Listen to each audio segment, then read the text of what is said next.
Hello, xin chào tất cả các bạn. Như các bạn cũng biết thì món phở bò là một trong những món ăn ngon nhất của Việt Nam mình. Thì hôm nay mình muốn chia sẻ chi tiết đến với các bạn công thức nấu món phở bò thật là ngon và chất lượng tại nhà. Nếu như các bạn thực sự quan tâm đến công thức nấu món phở bò tại nhà thì hãy cùng mình vào bếp và thực hiện nha. Và để làm được món phở bò thật là ngon thì các bạn cần chuẩn bị cho mình. Ở đây là mình có là 1 kg xương bò. Mình dùng xương ống đó các bạn, thì khi mình hầm cái nước dùng nó sẽ ngon và ngọt hơn. Rồi mình cũng có chuẩn bị thêm ở đây là 500g gân bò. Tùy theo sở thích các bạn có thể là thay thế nạm bò đó các bạn. Mình sẽ hầm chung với xương luôn nha. Một chút nữa mình sẽ đi sơ chế nha các bạn. Rồi đây là 1 củ gừng, 2 củ hành tây.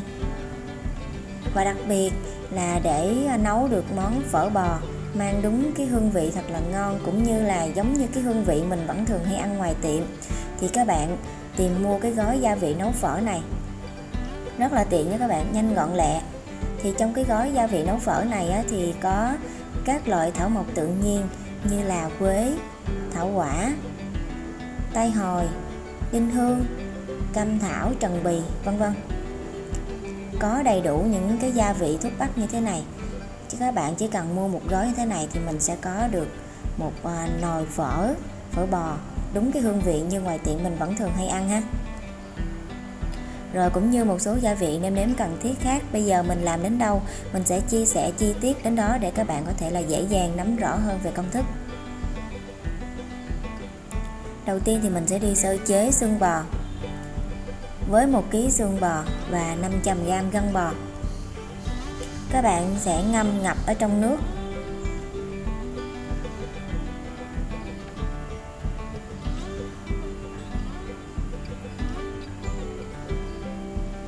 Cho vào đây 1 muỗng canh vung muối và 3 muỗng canh giấm. Các bạn sẽ ngâm trong khoảng thời gian là 1 tiếng đồng hồ. Nếu như mà có thời gian hơn thì các bạn có thể là ngâm thời gian lâu hơn, 2 tiếng vẫn được.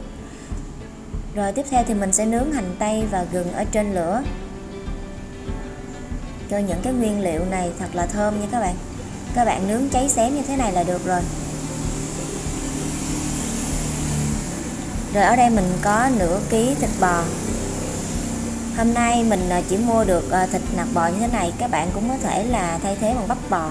Nếu mà có thịt bắp bò thì sẽ càng ngon hơn đó các bạn. Bây giờ mình cũng sẽ đi sơ chế nha. Mình sẽ ngâm ở trong nước. Rồi mình cho vào đây nửa muỗng canh muối và 1 muỗng canh giấm. Mình sẽ ngâm trong khoảng thời gian là 20 phút. Sau đó thì mình sẽ rửa sạch với nước ha. Rồi bây giờ các bạn sẽ cho cái gói gia vị nấu phở này. Các bạn sẽ rang cho thơm.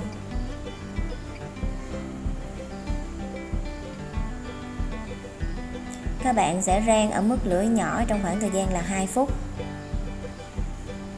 Đây là quế cây nè các bạn. Đây là thảo quả. Rồi đây là tây hồi.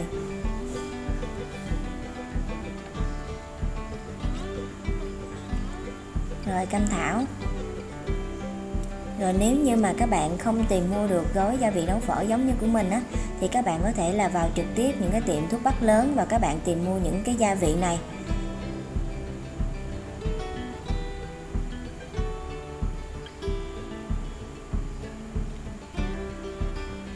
Mình rang đến khi mình thấy những gia vị này thơm là được. Mình sẽ tắt bếp, các bạn đừng rang quá lâu ha. Rồi sau khi mình đã sơ chế xong thịt bò rồi, bây giờ thì mình sẽ đi luộc thịt nha các bạn. Các bạn chuẩn bị một nồi nước. Bây giờ các bạn cho thịt vào mình luộc. Các bạn cho nước vào làm sao vừa ngập thịt là được ha. Rồi ở đây mình cũng có chuẩn bị nửa ký bò viên. Mình cho vào mình luộc chung luôn. Các bạn để mức lửa trung bình mà mình luộc ha. Bây giờ mình cho vào đây nửa muỗng canh rượu mai quế lộ. Không có rượu mai quế lộ thì các bạn thay thế rượu trắng vẫn được. 1 muỗng canh đường phèn. 1 muỗng canh hạt nêm. nửa muỗng canh muối, nửa muỗng canh nước mắm. Và mình cho củ hành mình đã nướng nè, mình bóc vỏ rồi. Vài lát gừng mình cũng đã nướng xong luôn rồi, mình cho vào luôn. Các bạn sẽ luộc trong khoảng thời gian là 40 phút nha các bạn. Đây là xương bò này mình ngâm, bây giờ nó đã đục nước hơn. Bây giờ mình sẽ đi rửa sạch. Các bạn rửa kỹ nha. Rồi mình cũng đã rửa xong rồi. Các bạn nhớ rửa thật là kỹ bởi vì mình có ngâm muối đó. Bây giờ mình sẽ đi hầm xương. Trước khi hầm xương mình có chuẩn bị một cái túi vải. Mình sẽ cho củ hành. Rồi mình cho gừng vào luôn nha các bạn.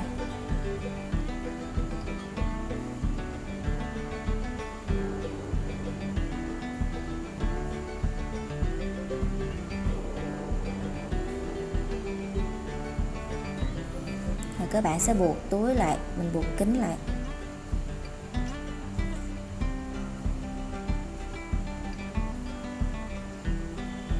Rồi đây là những cái gia vị để mình nấu phở. Mình đã rang thơm, mình cũng sẽ cho vào cái túi vải nhỏ luôn.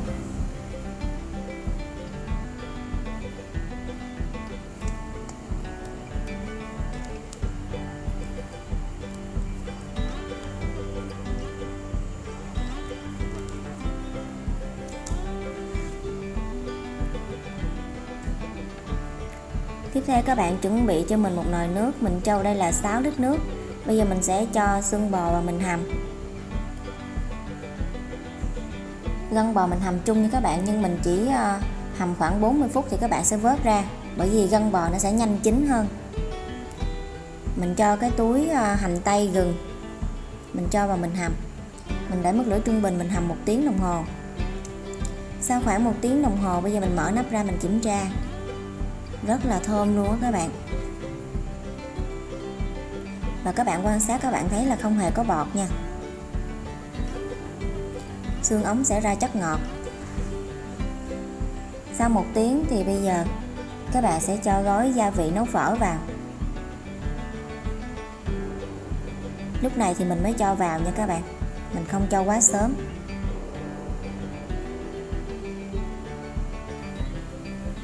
Tiếp tục mình sẽ đậy nắp và mình sẽ hầm. Mình sẽ hầm thêm khoảng 1 tiếng nữa.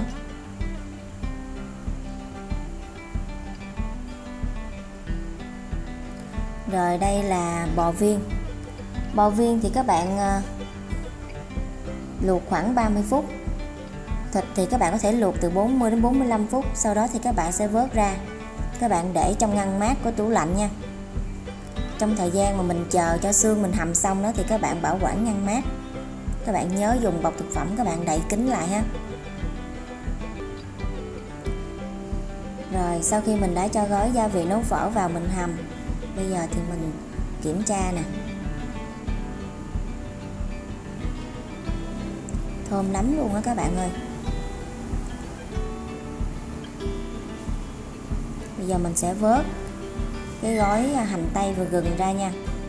Cũng như là gói gia vị nấu phở mình cũng sẽ vớt ra luôn. Hôm nay là mình dùng bếp ga các bạn, cho nên là mình hầm nó cũng hơi lâu đó. Nếu như các bạn mà muốn tiết kiệm ga hơn thì các bạn sẽ hầm bếp củi hoặc là nồi áp suất á, thì mình sẽ tiết kiệm được ga hơn.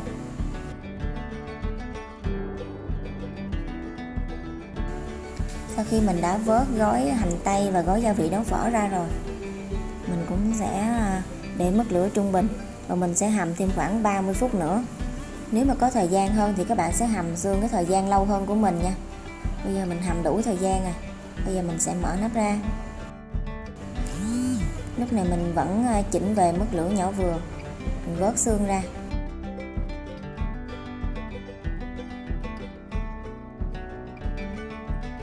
Lúc này thì mình sẽ nêm nếm gia vị. Trước khi nêm nếm gia vị thì mình sẽ châm lại cái lượng nước bằng với cái lượng nước đã mất đi. Các bạn quan sát, các bạn sẽ thấy là nước đó ban đầu là ở mức này. Bây giờ thì nó đã rút hết một nửa rồi. Bây giờ mình sẽ châm thêm nước ha. Mình sẽ châm bằng cái lượng nước ban đầu. Rồi bây giờ mình tăng lên mức lửa lớn để cho nước dùng nhanh sôi bùng trở lại. Rồi mình nêm nếm gia vị ha. Đầu tiên mình cho vào đây là 150g đường. Mình dùng đường phèn nha các bạn. 40g muối, 40g hạt nêm, 40g bột ngọt. Bây giờ mình chờ cho nước dùng sôi bùng trở lại. Nước dùng đã sôi trở lại. Bây giờ thì các bạn sẽ tắt bếp và mình sẽ nêm nước mắm. Nước mắm thì các bạn sẽ nêm cuối cùng. Cho vào đây 50g nước mắm. Như vậy là mình đã xong nước dùng nha các bạn. Rất là thơm. Rồi đây là bò viên, đây là thịt bò luộc, mình cũng đã sắc lát. Đây là bánh phở. Các loại rau ăn kèm như là ngò gai, ngò ôm và không thể thiếu một loại rau nữa đó là quế. Rồi gốc hành. Rồi ở đây là giá và một ít hành tây. Hành tây thì các bạn sẽ sắc lát mỏng nha, rồi các bạn sẽ ngâm ở trong nước đá cho nó giòn á. Rồi bây giờ mình sẽ chuẩn bị một nồi nước sôi để mình đi trụng bánh phở cũng như là trụng giá. Bây giờ mình cho bánh phở và mình trụng nè. Mình trụng sơ nha các bạn. Ở ngoài tiệm người ta có dụng cụ để người ta trụng á, nó dễ lắm. Ở nhà mình không có thì mình dùng đỡ cái rây nha.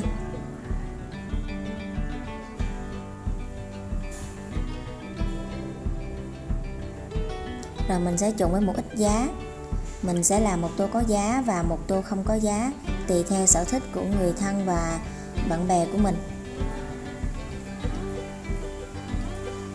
Các bạn có thể là trụng sơ như thế này hoặc là có thể là ăn sống vẫn được. Rồi mình chuẩn bị 2 tô. Đây là tô có giá nè. Mình cho gốc hành, bò viên, thịt luộc. Rồi bên đây thì không có giá nha. Ở đây có gân bò nữa đó các bạn. Rồi đây là nồi nước dùng của mình. Mình có chuẩn bị một ít thịt bò. Các bạn nhớ là mình sắc lát thật là mỏng luôn. Rồi mình sẽ nhúng tái. Đó, mình nhúng sơ qua như thế này.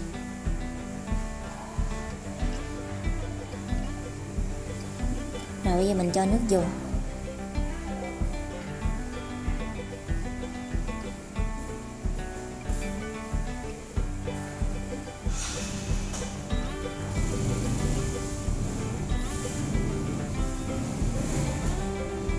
Rồi khi nào ăn thì các bạn sẽ cho thêm ít hành lá.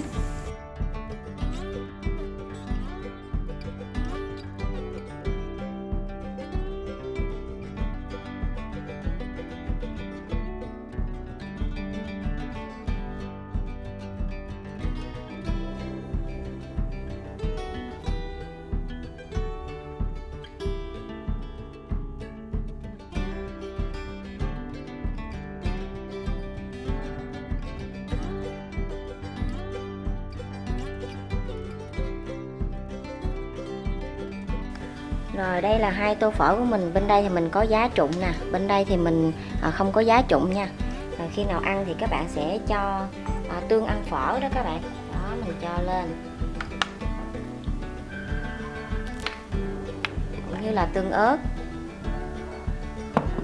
Đó, mình thích ăn ớt nào thì mình cho bên đây nữa. Quá ngon, quá chất lượng luôn các bạn. Hôm nay mình nấu cho cả nhà mình ăn luôn, nên mình làm số lượng cũng tương đối nha. Nhà của các bạn mà ít người hơn á, thì các bạn sẽ giảm lại. Rồi bên đây hết rồi. Rồi như vậy là chúng ta đã hoàn thành xong công thức nấu phở bò thật là ngon và đúng hương vị tại nhà như thế này. Các bạn có thể là vào bếp và làm món ăn này để dành cho những người thân yêu và bạn bè của mình thưởng thức vào dịp cuối tuần. Hoặc là mình làm món này để làm một món ăn sáng cũng rất là ngon và phù hợp, đầy đủ dinh dưỡng luôn đó các bạn. Ngon, đẹp mắt và chất lượng như thế này. Thì khi ăn thì các bạn sẽ ăn kèm với ngò gai, ngò ôm và không thể thiếu đó là rau quế nha. Đó, rồi khi ăn thì các bạn sẽ ăn kèm với tương ớt và tương phở. Rất ngon luôn đó các bạn. Rồi nếu như các bạn cảm thấy yêu thích công thức nấu phở bò này của mình thì đừng quên cho mình một like và đăng ký kênh ủng hộ cho mình. Hãy chia sẻ cho thật nhiều bạn bè để có thể là biết thêm một công thức nữa về cách nấu món phở bò này nhé. Một lần nữa mình chúc cho tất cả các bạn sẽ thành công. Mọi góp ý và thắc mắc của các bạn đừng quên comment trực tiếp cho mình sẽ dành thời gian nhanh nhất để trả lời đến với các bạn. Cảm ơn tất cả các bạn đã theo dõi. Chúc các bạn ngon miệng. Hẹn gặp lại vào những món ăn ngon tiếp theo. Bye bye. Rồi khi nào ăn á các bạn thì mình sẽ vắt chanh nè, rồi mình cho ngò gai, ngò ôm đó, mình cho các loại rau vô, mình sẽ vắt thêm một miếng chanh nữa rồi mình thưởng thức nha các bạn.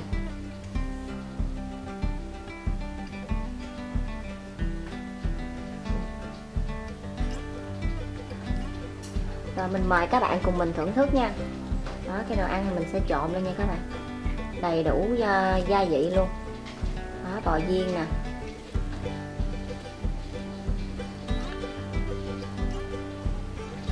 phở,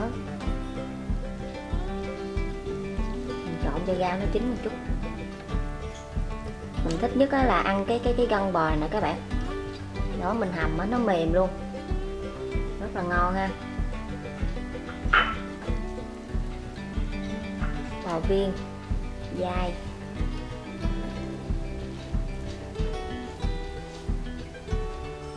mình sẽ nếm thử cái nước dùng nha các bạn. Rất là ngon và đậm đà luôn các bạn, không thua gì ngoài tiệm nha. Mình hầm xương rất là kỹ, ngon quá các bạn ơi. Mình có cho thêm một chút xíu chanh cho nó chua chua, ăn rất là thích luôn. Đó, khi nào ăn thì mình sẽ có thể là chấm thêm với tương nha, hay là cái gân mềm. Gân mềm luôn các bạn, rất ngon.